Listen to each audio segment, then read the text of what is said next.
prophéties de David Wilkerson sur les derniers jours des Amériques, et son effondrement économique puis l'invasion russe.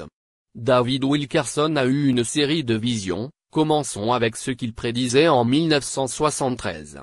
Une récession mondiale causée par la confusion économique.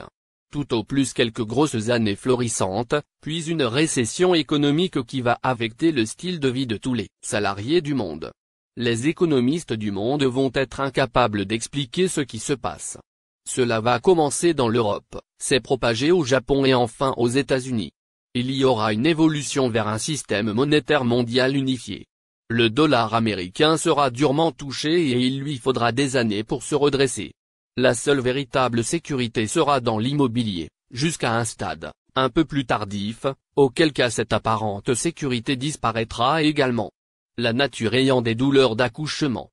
Les écologistes feront l'objet de vives critiques. Il y aura des tremblements de terre majeurs. Il y aura une grande famine.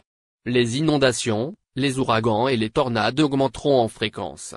Un nouveau type de tempête cosmique apparaissant comme un feu qui fait rage, dans le ciel laissant une sorte de traînée de vapeur. Un déluge de crasse et un baptême de crasse en Amérique, des femmes au sein nu apparaîtront à la télévision, suivis d'une nudité totale. Les films pour adultes classés X seront diffusés sur la télévision par câble. Les jeunes se rassembleront chez eux pour regarder ce genre de perversité en groupe. Le sexe et l'occultisme seront mélangés. Il y aura une acceptation de l'homosexualité, et l'Église dira même que c'est un don de Dieu. La rébellion à la maison. Je vois le nouveau problème numéro 1 des jeunes en Amérique et dans le monde comme la haine envers les parents. Une folie de persécution contre les musulmans et les chrétiens. Il naîtra une Église mondiale consistant en une union entre les protestants œcuméniques libéraux et l'Église catholique romaine, n'utilisant Christ que de nom. Il y aura un mouvement de haine du Christ. Il y aura un réveil spirituel derrière les rideaux de fer et de bambou. Il s'ensuivra des vagues d'émeutes. Il y aura une chute de la conduite morale. Il y aura un nouveau médicament qui sera populaire auprès des adolescents qui brisera la résistance et encouragera l'activité sexuelle. Des ministres homosexuels et lesbiens seront ordonnés et de cela sera annoncé comme une nouvelle race de pionniers.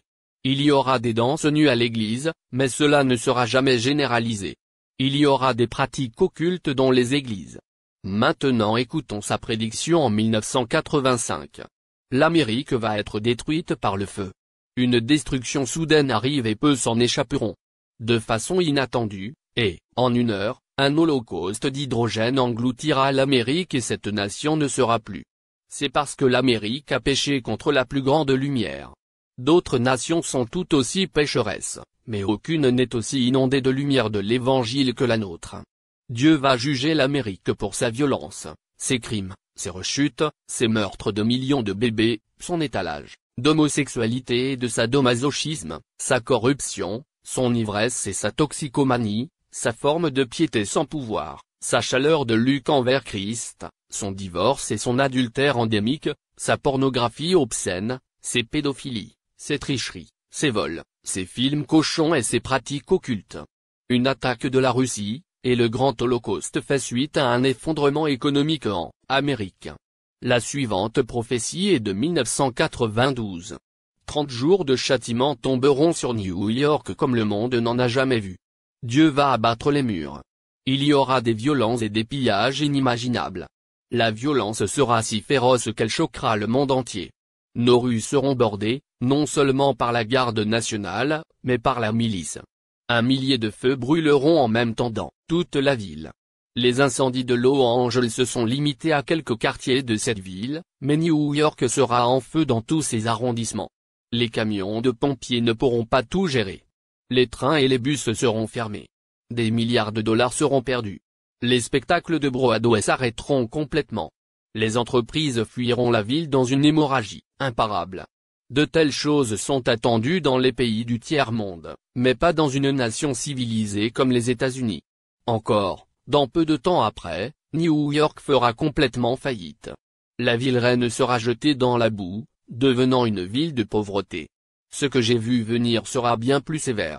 En effet, si l'Amérique rejette l'appel de Dieu à revenir à lui, nous ferons face au même jugement auquel Israël a été confronté. et ils frapperont non seulement New York mais aussi toutes les régions du pays. Même le cœur du pays ne sera pas épargné. L'économie du pays s'effondrera et la violence éclatera. Les incendies consumeront nos villes et les chars gronderont dans les rues. Priez pour que Dieu donne à notre président le même esprit que Josia avait, pour qu'il tremble à sa parole. Nous finirons avec la prophétie de 2009. Une calamité bouleversante est sur le point de se produire. Ça va être tellement effrayant. Nous allons tous trembler, même les plus pieux d'entre nous. Pendant 10 ans, j'ai averti environ 1 millier d'incendies à New York.